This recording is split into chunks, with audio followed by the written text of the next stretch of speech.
लेकिन शहर के बाहरी इलाके में घना कोहरा और सन्नाटा छाया हुआ था। टैक्सी ड्राइवर रमेश ने अपनी कलाई पर बंधे घड़ी पर नजर डाली। 11:15 हो गए। बस बहुत हो गया आज का काम। अब सीधा घर जाता हूँ। बीवी बच्चे इंतजार कर रहे होंगे। उसने अपनी टैक्सी का इंडिकेटर घर की तरफ मोड़ा ही था कि तभी उसके मोबाइल की स्क्रीन जल उठी। एक नई बुकिंग। रमेश ने नकारने के लिए उंगली बढ़ाई, लेकिन तभी उसकी नजर किराए पर पड़ी। आम दिनों से 3 गुना ज्यादा किराया। स्क्रीन पर एक मोटी रकम चमक रही थी। रमेश का हाथ रुक गया। एक तरफ परिवार के साथ जश्न था और दूसरी तरफ नए साल के लिए कुछ एक्स्ट्रा कमाई। बस ये आखिरी सवारी, फिर सीधा घर। उसने खुद को समझाया और एक्सेप्ट बटन दबा दिया। लोकेशन थी शहर के बाहर, पुराने नदी वाले पुल के पास। वो इलाका दिन में भी वीरान रहता था और आज की रात तो वहां परिंदा भी पर नहीं मार सकता था।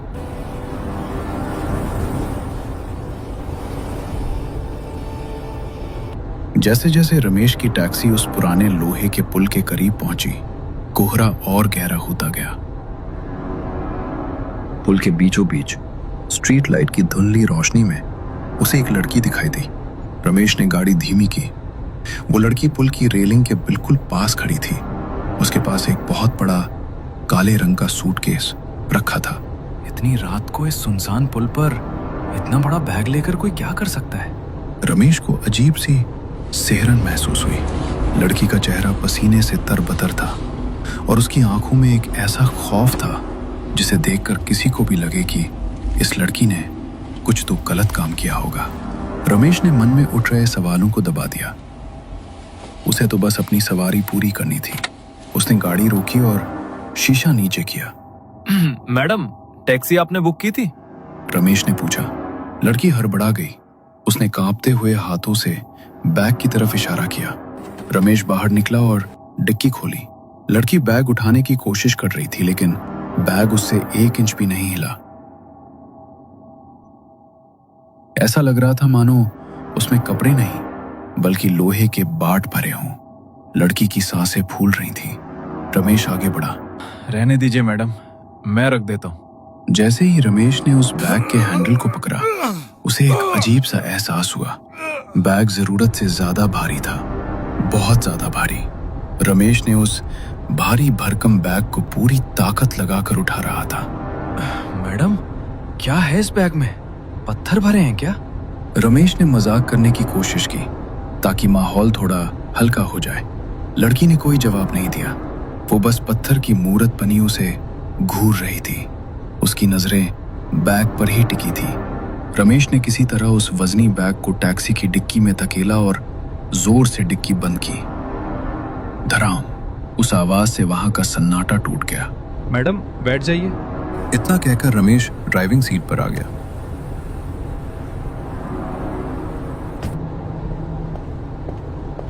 लड़की पिछली सीट पर बैठी। उसने दरवाजा लॉक किया। रमेश ने रियर व्यू मिरर में देखा तो लड़की अभी भी पीछे मुड़कर उस डिक्की की तरफ देख रही थी, जैसे उसे डर हो कि वो बैग कहीं गायब न हो जाए। गाड़ी सन्नाटे को चीरती हुई शहर की तरफ बढ़ रही थी। बाहर हल्की बारिश शुरू हो चुकी थी, जिससे माहौल और भी डरावना हो गया था। टैक्सी के अंदर एक अजीब सी भारी खामोशी थी।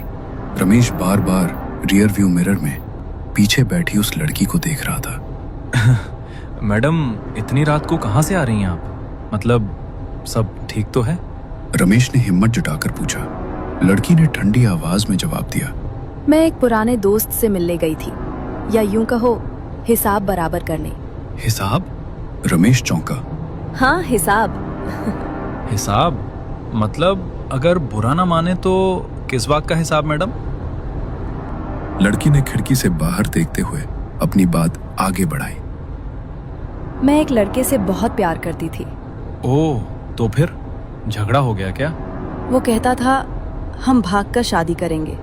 31 दिसंबर की रात, नया साल, नई जिंदगी। मतलब आज ही की रात? नहीं, पिछले साल 31 दिसंबर की रात, ठीक इसी वक्त। रमेश चौंका। उसने सोचा कि पिछले साल की बात ये औरत आज मुझे क्यों बता रही है, लेकिन उस पर ज्यादा ध्यान न देते हुए उसने पूछा, तो आगे क्या हुआ? उसने मुझे उसी ब्रिज पर बुलाया था। जहां से तुमने मुझे आज पिक किया। जब मैं वहां पहुंची तो वहां उसके 2-3 दोस्त भी थे। रमेश चुपचाप सुनता रहा। खूब पार्टी की उन लोगों ने, शराब पी, शोर मचाया और फिर वो लोग चले गए। बाद में वहां सिर्फ मैं थी और वो। लड़की की आवाज अब थोड़ी सख्त हो गई थी। अकेला पाकर उसने मेरा फायदा उठाने की कोशिश की। वो जबरदस्ती करने लगा। उस पल मुझे साफ साफ पता चल गया था कि वो मुझसे प्यार नहीं करता। उसे सिर्फ मेरे जिस्म और मेरे पैसों से मतलब था। रमेश ने घबराहट में थूक निकला और बोला, तो आपने क्या किया मैडम? लड़की ने धीरे से अपना चेहरा शीशे की तरफ घुमाया और रमेश की आंखों में आंख डालकर उसने कहा, मैंने उसे उसी पुल से धक्का देकर मार डाला।